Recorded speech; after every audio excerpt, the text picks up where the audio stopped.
Je suis Patricia Aynan Mapua, je vis au Luxembourg. Je suis voilà, l'éditrice et la fondatrice du magazine Duchesse Afroma, comme vous pouvez voir derrière moi. Et voilà. Oui, je peux dire que le magazine se porte merveilleusement bien. Et voilà, on a rencontré pas mal de difficultés, un peu comme dans toutes les entreprises. Il y a des hauts et des bas. Mais j'ai eu la chance d'avoir des très bons membres, comme Rodrigue Nono, le rédacteur en chef, comme Magellan Cyril, l'infographe, et aussi Lionel Yonke, le webmaster, sans oublier Valérie Fotso, sans oublier Jocelyne. Non, on essaye de vraiment se battre pour voilà, que ça se passe très bien. Oui, le magazine parle tout simplement de la diaspora. On essaye un peu d'allier l'Europe et l'Afrique. On parle beaucoup de l'actualité luxembourgeoise.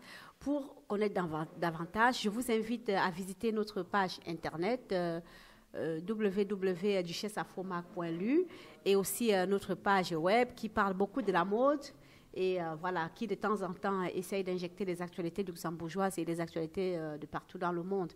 Mais vraiment, on est un trait d'union entre l'Europe et l'Afrique. Et voilà, on parle beaucoup de la diaspora. Mais voilà, on reste vraiment très régional. Pas tout à fait très régional, mais on essaye de vraiment parler, d'informer, avoir la bonne information au bon moment. Et voilà.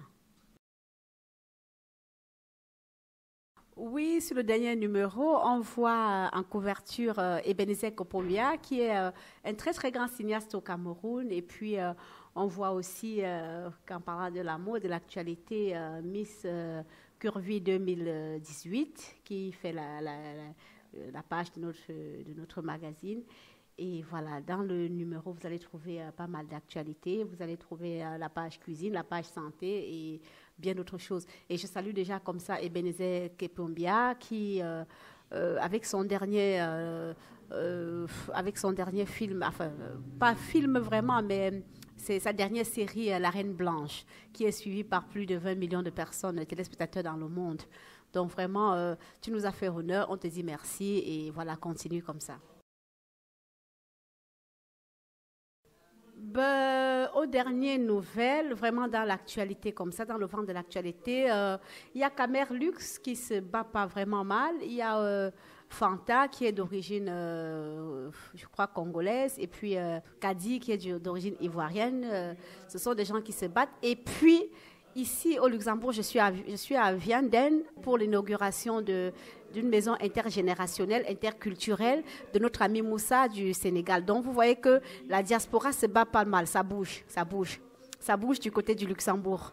Et voilà, ce n'est que du bon, c'est l'Afrique qui gagne. Et voilà, je ne peux que féliciter tous les initiatives qui sont prises autour de moi par les Africains.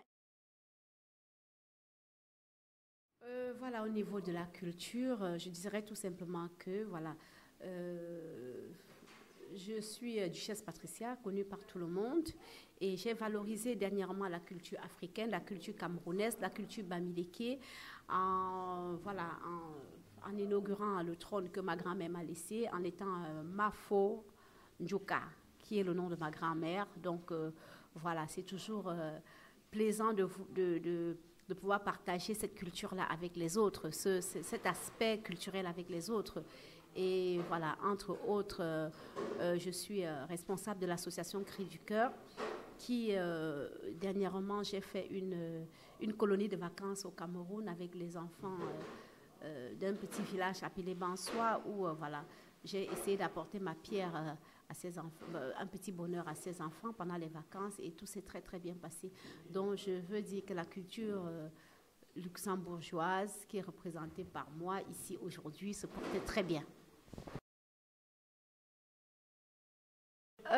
Comme j'ai l'habitude de dire, de croire à ses rêves. Aujourd'hui, on a un Moussa voilà, qui a carrément acheté un hôtel, un très grand hôtel ici à Vianden. Vianden, c'est pas n'importe où, hein, c'est une ville pittoresque, une très très belle ville ici au Luxembourg.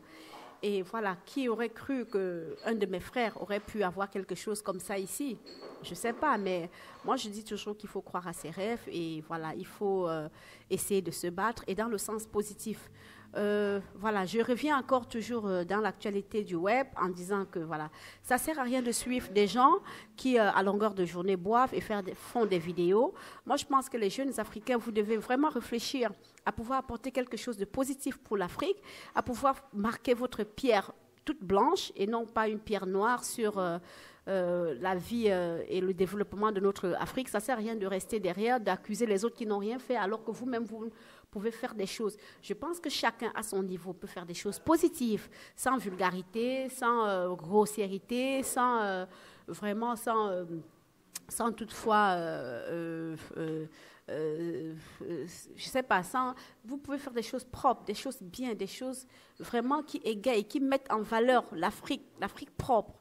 Utilisez tous les valeurs que nos parents que les parents nous ont données pour pouvoir avancer et pour pouvoir apporter votre contribution dans le monde entier. Vous pouvez devenir, pourquoi pas vous pouvez faire des choses beaucoup plus grandes que Mark Zuckerberg, par exemple. Vous pouvez faire des choses merveilleuses.